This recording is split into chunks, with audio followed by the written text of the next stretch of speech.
एक घास प्रेमाचा खास तुमच्यासाठी. तर आज आपण बनवतोय कैरी कांद्याचा तक्कू. म्हणजे इतका चविष्ट चटपटीत लागतो ना हा कैरी कांद्याचा तक्कू. आणि आता कैरीचं सीझन आहे, त्यामुळं आपण असं कैरीपासून काही ना काही वेगवेगळे पदार्थ बनवत असतो. तर त्यातलाच हा एक पारंपरिक पद्धतीचा कैरी कांद्याचा तक्कू. तर व्हिडिओ शेवटपर्यंत नक्की बघा. तर रेसिपीला सुरुवात करूया. इथे 2 कैऱ्या स्वच्छ धुवून घ्यायच्या आणि कोरड्या करून घ्यायच्या. तर 2 कैऱ्यांसाठी 1 कांदा पुरेसा आहे. जर कांदा तुमच्याकडे पांढरा असेल तर तो तुम्ही इथे वापरू शकता, कारण उन्हाळ्यामध्ये पांढरा कांदा आपल्या शरीराला खूप फायद्याचा आहे. त्याच्यामुळे जर असेल तर नक्कीच वापरा. पण आता आपल्याकडे नाही आहे, त्यामुळे रेग्युलर कांदा घेतला आहे. आणि इथे आता कैरीचे सालं काढून घ्यायचे आणि कांदासुद्धा आपल्याला साल काढून घ्यायचे. आणि आता हे दोन्ही पण आपल्याला किसून घ्यायचे. तर कैरी किसताना मध्यम किसणीने किसायची आणि कांदा थोड्याशा जाडसर किसणीने किसायचा.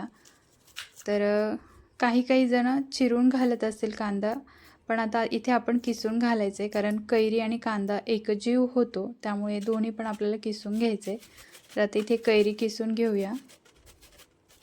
आणि शक्यतो कांदा किसूनच घ्या मध्यम किसणीने, म्हणजे कैरीसोबत छान एकजीव होतो. आता 2 कैरीसाठी 1 कांदा पुरेसा आहे, कारण कैरीचा फक्त आपण वरचा भाग घेतोय, कोय तशीच राहते, त्यामुळं 1 कांदा आणि 2 कैरी बरोबर आहे. तर तेच प्रमाण घ्यायचे आपल्याला इथे. आता कैरीसुद्धा इथे किसून झाली आहे. आता कांदा थोड्याशा जाडसर किसणीने किसून घ्यायचा आहे. आणि कांदा किसूनच घ्यायचा आहे, म्हणजे कैरीसोबत छान एकजीव होतो कांदा, त्यामुळे हे लक्षात ठेवा. आणि जर तुम्हाला हा कैरी कांद्याचा तक्कू जास्त दिवस टिकवायचा असेल तर आता ह्या स्टेजला इथे पाणी काढून घ्यायचे, म्हणजे घट्ट पिळून घ्यायचे. पण आता इथे आपण थोडक्यात करतोय, त्यामुळे 3 दिवस हा कैरी कांद्याचा तक्कू व्यवस्थित टिकतो.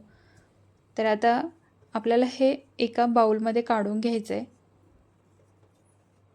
आता हे व्यवस्थित असं मिक्स करायचं आहे दोन्ही पण. आणि तक्कूची खरी मज्जा असते ती आंबट गोड तिखट चवीत. आता आपल्याला मसाले बघायचे.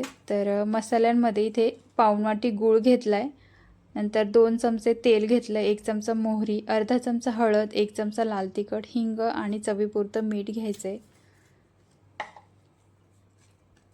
आता इथे आपल्याला कैरी कांद्यामध्ये पाऊण वाटी गूळ घालायचं आहे.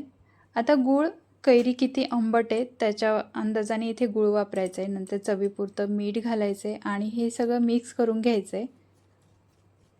आणि गूळ घेताना आपल्याला बारीक चिरून किंवा किसूनच घ्यायचं आहे, कारण गुळातले खडे व्यवस्थित विरघळले जात नाही, त्यामुळे अशा पद्धतीने घेतल्या व्यवस्थित एकजीव होतं. त्यामुळे आपल्याला किसून किंवा चिरून घ्यायचं आहे. आता हे एकजीव करून घेतलं आहे. आता फोडणीची तयारी करूया. तर फोडणी पॅनमध्ये 2 चमचे तेल घालायचे आणि तेल आता चांगलं गरम करून घ्यायचं आहे. तर गॅस चालू करायचा आहे. तेल चांगलं गरम झालं की मोहरी घालायची आहे आणि मोहरी तडतडली की हिंग घालायचं आहे. आता हिंग घातल्याबरोबर लगेच आपल्याला गॅस बंद करायचा आहे, म्हणजे हिंग जळणार नाही. आता यामध्ये हळद घालायची, लाल तिखट घालायची आणि फोडणी चांगली मिक्स करून घ्यायची आहे. आत्ता फोडणी आपल्याला पूर्णपणे थंड करून घ्यायची. गरम असताना फोडणी कैरी कांद्यावर ओतायची नाही, पूर्णपणे थंड करायची आहे. आणि आता कैरी कांद्यावर फोडणी ओतायची पूर्णपणे थंड झाल्यावर. काय होतं, गरम असताना जर आपण फोडणी घातली तर कैरी मऊ पडते, त्यामुळे आपल्याला थंड करूनच फोडणी ओतायची आहे. आता हे चांगलं मिक्स करून घ्यायचं आहे. तर झटपट असा चटकदार कैरी कांद्याचा तक्कू नक्कीच ट्राय करा आणि तुम्हालासुद्धा ही रेसिपी नक्कीच आवडेल. तर हे तक्कू खायला तुम्ही डाळ भातासोबत खाऊ शकता किंवा नुसत्या पोळीसोबतसुद्धा खाऊ शकता. अप्रतिम लागतो. तर तुम्हाला हा कैरी कांद्याचा तक्कू कसा वाटला नक्की सांगा. आवडला असेल तर लाईक शेअर करायला विसरू नका आणि अशाच नवनवीन रेसिपीसाठी चॅनलला नक्की सबस्क्राईब करा. पुन्हा भेटूया अशाच एका चटपटीत रेसिपीसोबत. तोपर्यंत मस्त राहा, मस्त खा. Bye bye.